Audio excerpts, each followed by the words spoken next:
بخير. شكرا لكم.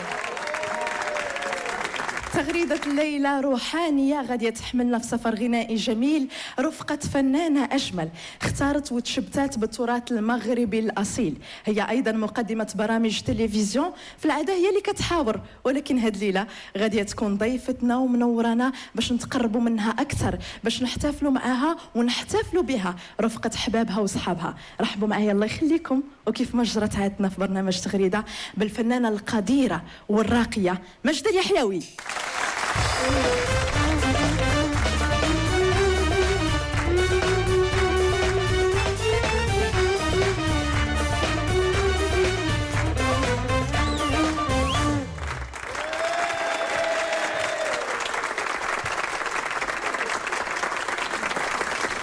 مساء النور. مساء النور. شكرا. تفضلي.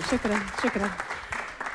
تغريدة مجد اليحيوي، أول حاجة واشرك مبروكة علينا وعليك بالصحة والعافية وباش تمنيتي إن شاء الله لجميع المغاربة. تنحييك على أناقتك ومنورانا في هذه الليلة. كيف ما قلت بالعادة كتحاوري الضيوف ديالك، اليوم انت ضيفتنا. توحشتي هذه البلاصة، توحشتي أنك تكوني في مكان الضيوف. أول شيء رمضان كريم وكل الأمة الإسلامية بألف خير. مساء الخير الجمهور اللي حضر معنا من الشباب الجميل. مساء الورد. وتحية كبيرة للفنانين حضروا معنا على بوديوم تغريدة اللي غادي يشاركونا هذا الحفل، وطبعا تحية لكل ضيوف حلقة الليلة. الميكروفون بليا بعد يعني سنوات 10 سنوات من تقديم برامج تلفزيونية أو أكثر، اكتشفت أنه صعب تكون ضيف. ولكن انت اليوم ضيفه جميله وضيفه منورانا. قلت لهم انا في الحقيقه حسيت راسي كنت قبيحه، وهذا ما تنحس شيء بالضيوف ديالي، كنت نشوف التوتر ديالهم وتنقول علاش متوترين، ففعلا تيكون. قبل ما نبداو حلقه اليوم جاك لو تراك شويه؟ اكيد لانه تيبقى دائما المسؤوليه كتدفعك انك تخاف.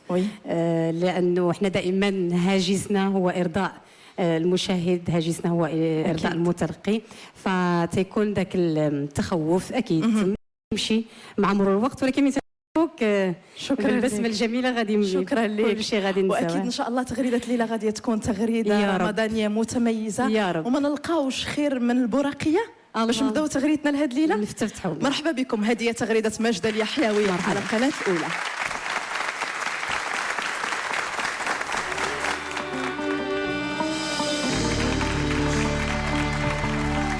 مولانا الله يا الله، الله مولانا، مولانا الله، مولانا الله، الله يا الله، والغني مولايا، سيدي يا ربي عفو عليا.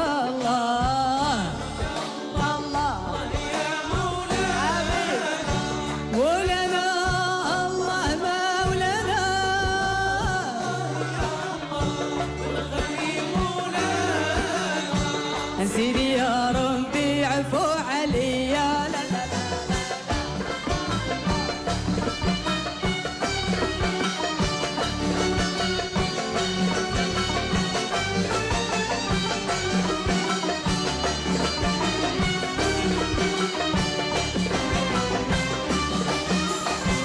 نبدا باسم الكريم، نعمل حي الرزاقي، ونطرز حلال من صغا، ونقول سامع اللغة هل الدمع رماقي، المحبوب جوارح يسبها، حبه في دواخل الحشا، مزقني مزاقي، لا حول لي فيما قضى.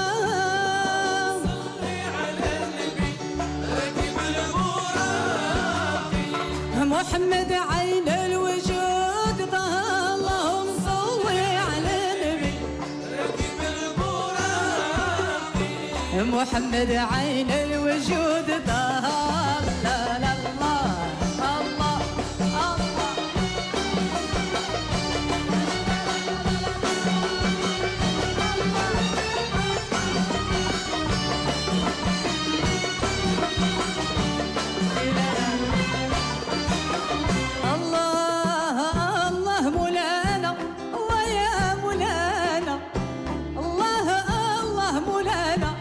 سيدي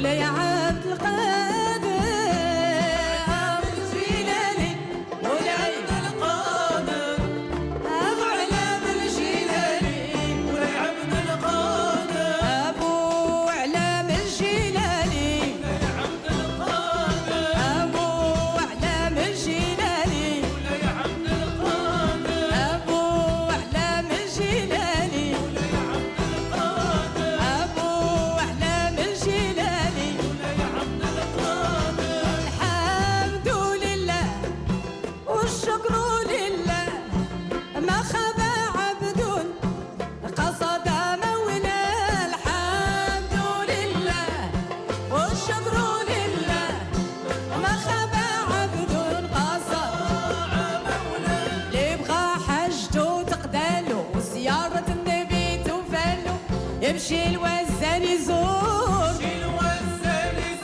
يا أهل وزان سيادي يا أهل وزان يا أهل وزان يا أهل وزان يا أهل وزان يا أهل وزان ويا أهل وزان يا أهل وزان سيادي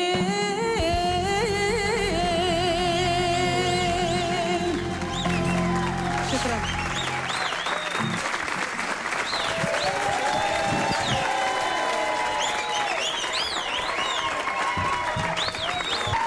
شكرا ألف بداية شكر ما ألف أروع شكر شهر رمضان الكريم من هذه البداية الجميلة. شكرا لك ماجدة يحيوي. شكرا العفو لك. العفو مسار فني في سنوات كثيرة. إذا طلبت منك أنك تعطيها عنوان شنو ممكن تقولي؟ في الحقيقة في مساري لعبت الصدف دور كبير يعني علاش؟ في كل مراحل حياتي الفنية. الحقيقة حلمت كانت أحلام ولكن الصدف باش نحققها كان ما كيبان كنتش لي متوقعة ما أنها كنتش متوقعها تحقق، لكن بالصدفة لعبت أشياء كثيرة لأن كل الأعمال اللي قمت بها أحيانا تنقول ما اختاريتهاش أنا هي اللي اختارتني. كيقول لك الصدفة خير من ألف ميعاد. تماما. وفي هذا المسار اللي مليء بالصدف أكيد كان مليء باللقاءات أكيد. مع الأحباب والصحاب. أكيد. وتغريدة هي فرصة أن الأحباب والصحاب يتجمعوا نمشيو ونبداو استقبالهم. بسم الله. أول ضيفة منورانا هذه الليلة هي ممثلة مسرحية كاتبة ومؤخرا صارت مخرجة أيضا. رحبوا معي وبكل حرارة بالفنانة الأنيقة الراقية والناعمة مجيدة بن كيران.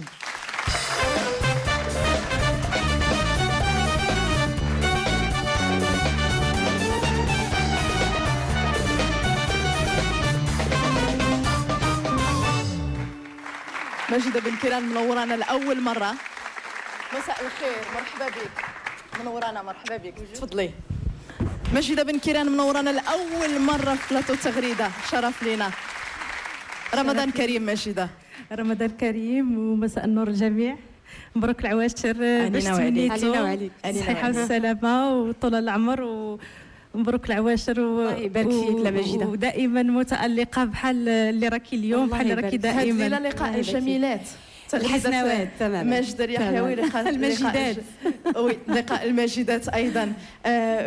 صداقه جمعتكم. في الاول نتكلموا على صداقتكم جمعكم الفن او لا غير الفن؟ اول شيء يعني بشكل عام الضيوف اللي حاضرين اليوم كلهم حبايب القلب. جمعنا شي حويجات يمكن ما تنطلقاوش بزاف لكن كيفاش تنحبوا بعضنا هو الاساس بمعنى ذاك الحب الصادق ما اذا تقلب عليه تتلقاه. مجيدة لا تلاقينا واشتغلنا واهم شيء كان بيني وبينها هو ذاك الاحترام المتبادل بين اللي هو ضروره اكيد باش تبقى العلاقات الانسانيه دائما. ويمكن نغيب عليها مده طويله ولكن نهار نعيط لها كما لو اني هذا وحتى لو عيطت على مصلحه فهي متواجده وحاضره و سيرفيابل.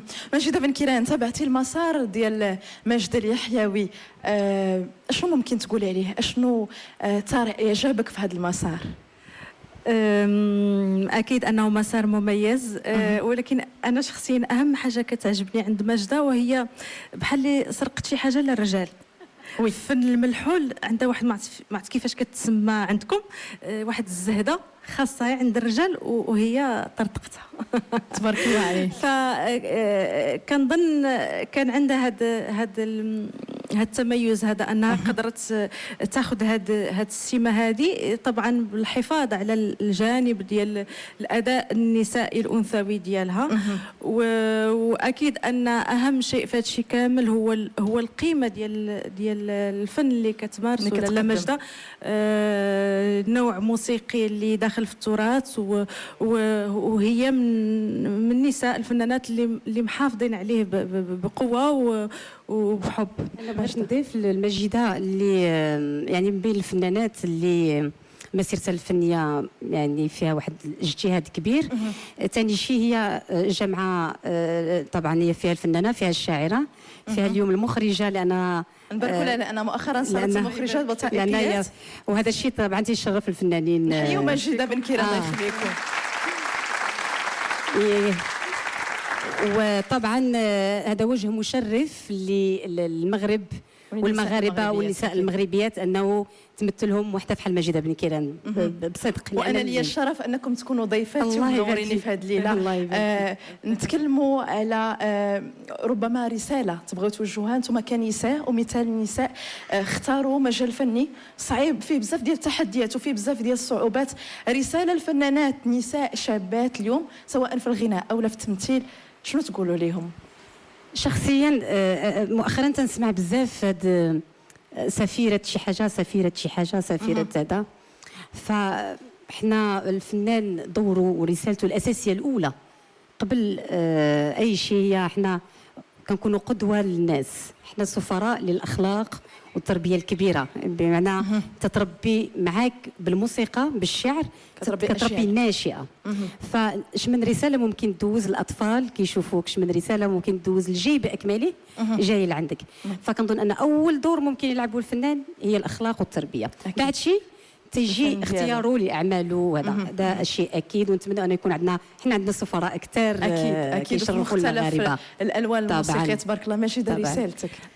معنا تبارك الله شباب، وهذه مناسبة باش نأكد بأن أنا كتجيني تليفونات يوميا ورسائل في الفيسبوك، يعني في مواقع التواصل كلها من شباب بنات ولا دراري كيقول لك بغيت نمثل.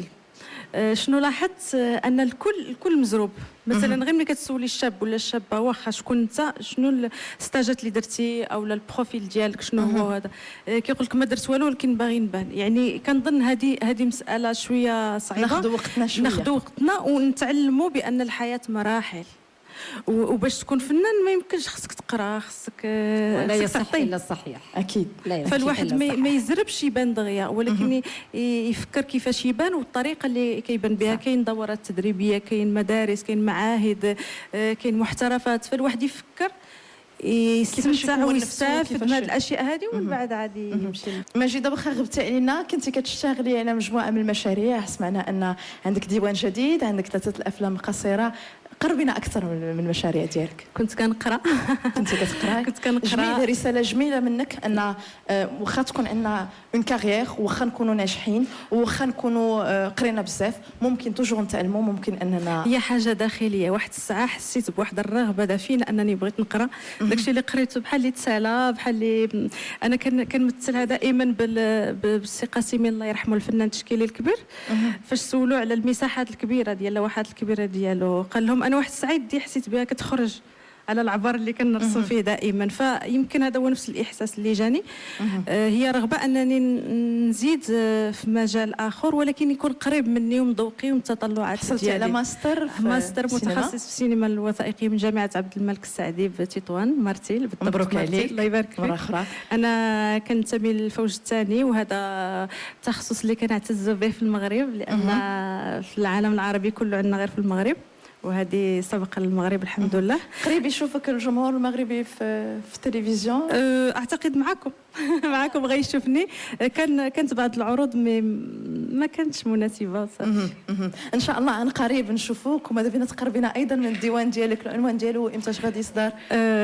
عنوان الكتاب الثالث ديالي عنده علاقه بلاله ماجده، سميتو صداق العيساويات.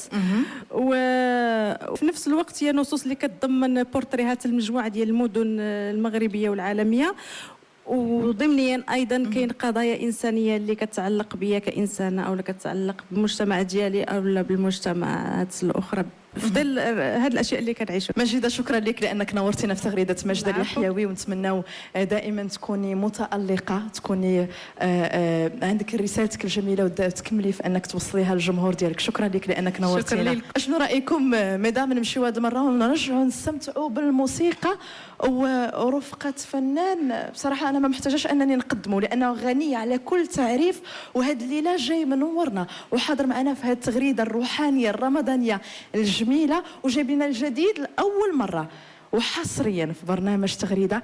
غادي نسمعوا الله يخليكم اشهد زمان وحميد قصري.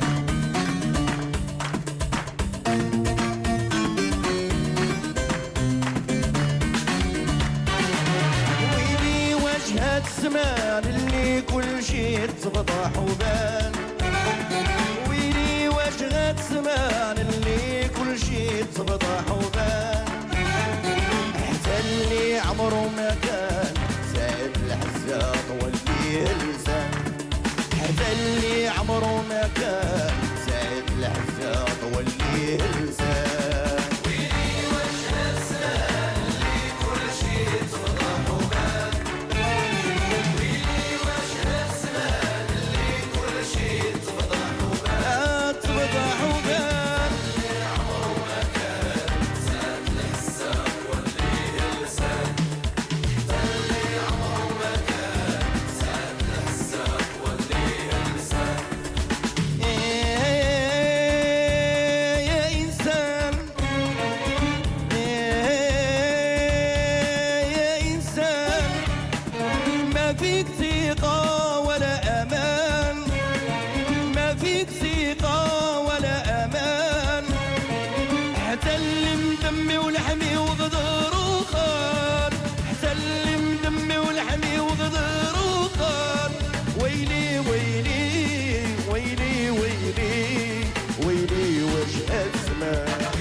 واللي لسان، حتى اللي عمره ما كان سعيد الحساط واللي لسان.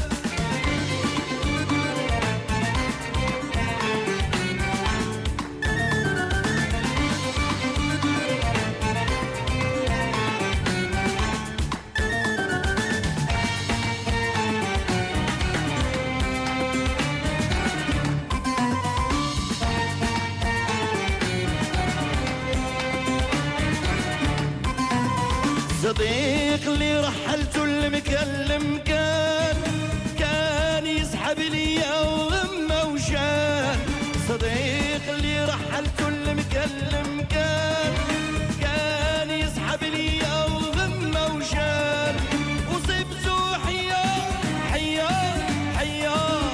صبت انسان، وصبته حيا وصبت انسان، واليوم عليا وغد عليك نسال الله توبه والغفران، واليوم عليا وغد عليك نسال الله توبه والغفران. ويلي واش هالزمان اللي كل شي تفضح يا تفضح وبان، هالزمان اللي كل شي تفضح وبان، حتى اللي عمره ما كان زاد الحساط واللي لسان، حتى اللي عمره ما كان سعيد الحساط واللي لسان. ميرسي.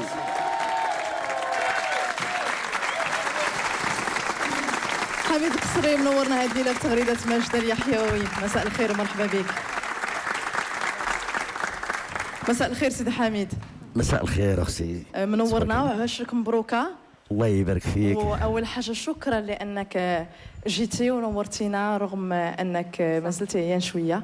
الحمد لله على سلامتك. كنفست عليه لا وانا عارفه بانه مر من واحد التجربه يعني صعيبه. الحمد لله الله يجعلها مغفره الذنوب. امين امين. وشهر رمضان مبارك بالصحه والعافيه. وحميد من الناس اللي طبعا حضروا معنا هذه الليله ولكن ما بخلش رغم ظروفه الصحيه ما بخلش بحضوره في تغريدات. هذا هو الجميل ملي كتكون علاقات انسانيه قويه ما بين الفنانين وصادقه. والدليل انا زعما ما كنظن بان باش يقدر يتمشى من اصعب ما يكون لكن والله ما ترددش في اول اتصال معه. الله يخليكم. نحيوا سيدي حميد القصري مره اخرى لانه بارك الله عليكم. ميرسي. انا فرحان بهذا النهار هذا حيت نجي عند راكي اختي وراك دوزنا بزاف ديال الحوايج اللي هما وانتينا مطاخه انتينا ولد الله يا اختي انتينا ولد المدينه ديالي. تبارك الله عليكم الجمهور الكريم سوا توحشتوا. تبارك الله على السين ستافا والفرقه الموسيقيه ديالو. ومساء الخير لكم عواشركم مبروكه ان شاء الله تكونوا ان شاء الله بالصحه والعافيه وطول العمر للجميع ان شاء الله. سؤالي ماذا بيا نذكروا جميع واش واحد فيكم عاقل ماجدة او لا سيدي حميد اول لقاء كان بيناتكم فو رابلي سا دات دو كومبيان دو طون وقتاش كان؟ تلاقينا كنظن في مهرجان دقناوه 2008 الصويره.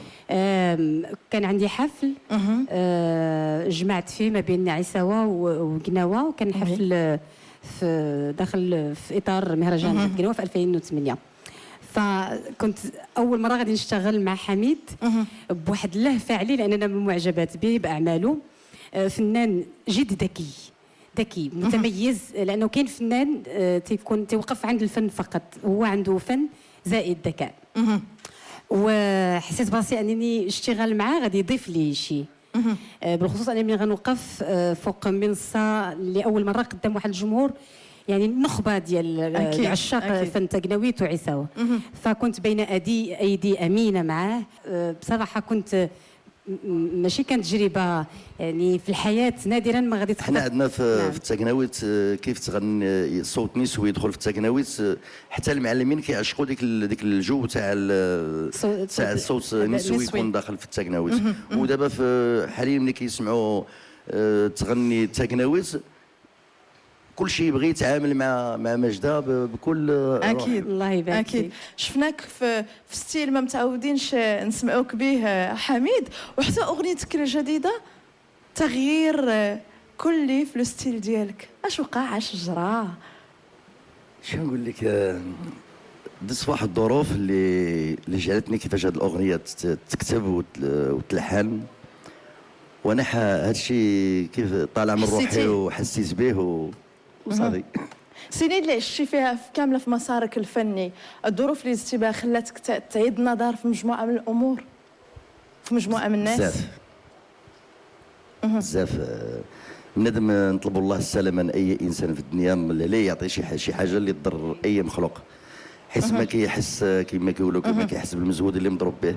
انا ما كنتش نفهم نشوف واحد داير العكاكز ولا تهرس ولا هادي ما نحسش بالالم نتاعو ولكن ملي حسيت بالالم اللي داز عليا رجعت نفسي بزاف ورجعت بحال اللي حميد دفنته وخلقت حميد اخر.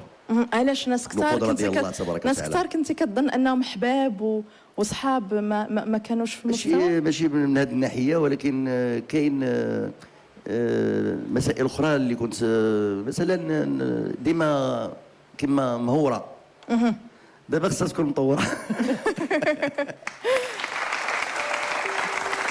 سيدي حميد انا نتمنى ان شاء الله تكون سنينك القادمه كلها سنين الخير وسنين الصحه والسلامه ليك وان شاء الله دائما تكون كيف ما تنقولوا دايرين بك حبابك كيف ما جلست الليله جلسه الحباب وجلسه الاصحاب اللي خطينا احباب ولا خطينا اصحاب وتبقى دائما مبدع وتبقى دائما منورنا وتبقى دائما جامعنا على فنك الجميل. شكرا لك لانك نورتينا في هذه التغريده الليله. ميرسي تبارك الله عليك. وهذه الليله ما غنفوتوش الفرصه باش من دون ما نسمعوا ماجدة اليحيوي مغرتنا لهذه الليله وسيدي حميد القصري وكشكول قناوي. صحيح. شكرا.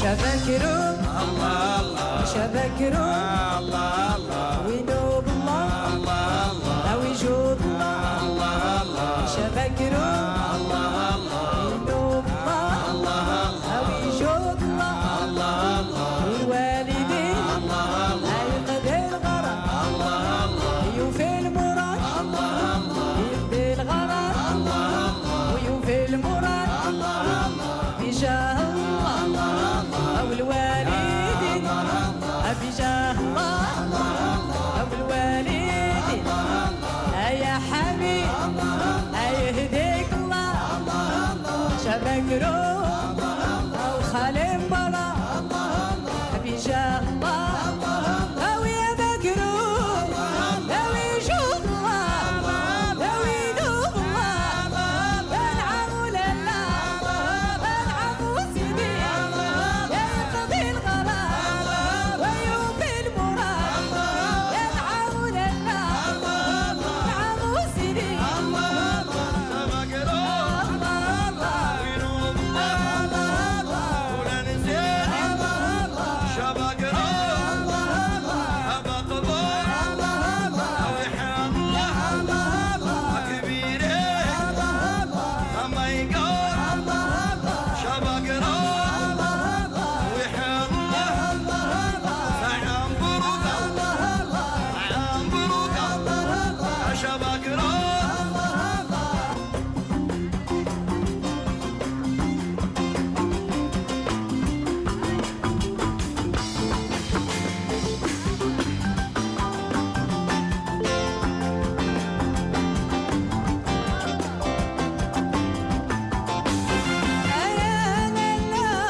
ريحة البارود في دكالة وما يموتوا غير الرجالة ريحة البارود في دكالة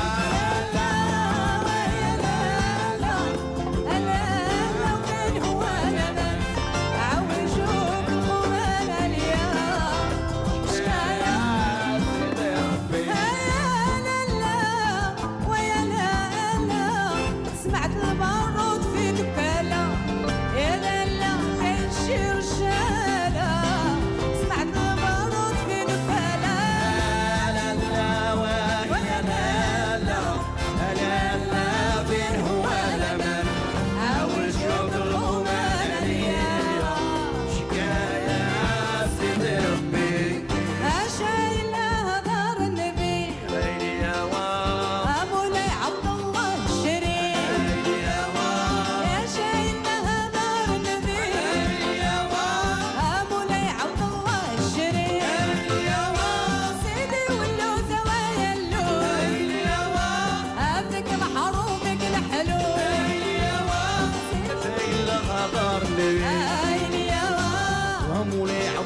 الشريف عيني يا واد يا جاي للغدر نبي عيني يا واد يا مولاي عبد الله شريف عيني يا واد يا مول ترقى يا مول السيف عيني يا واد يا جد الشريف يا ابو شريف عيني يا واد يا مولاي عبد الله شريف عيني يا واد يا مول ترقى مول السيف عيني يا واد يا جد الشريف يا جد الشريف عيني يا واد يا جد الشريف يا جد الشريف عيني يا واد يا جد الشريف يا جد الشريف عيني يا واد يا شايل لغدر نبي عيني يا الله يعوض الله الشريف عيني يا واد اسيدي والله انا ما نخاف عيني يا واد رسول الله في الكتاب عيني يا واد سيدي والله انا ما نخاف عيني يا واد تغريده في الكتاب عيني يا واد انا والله انا ما نخاف عيني يا واد انا عندي حلف في الكتاب عيني يا واد ويلي والله انا ما نخاف عيني يا واد رسول الله في الكتاب عيني يا واد سيدي والله انا ما نخاف عيني يا واد رسول الله في الكتاب.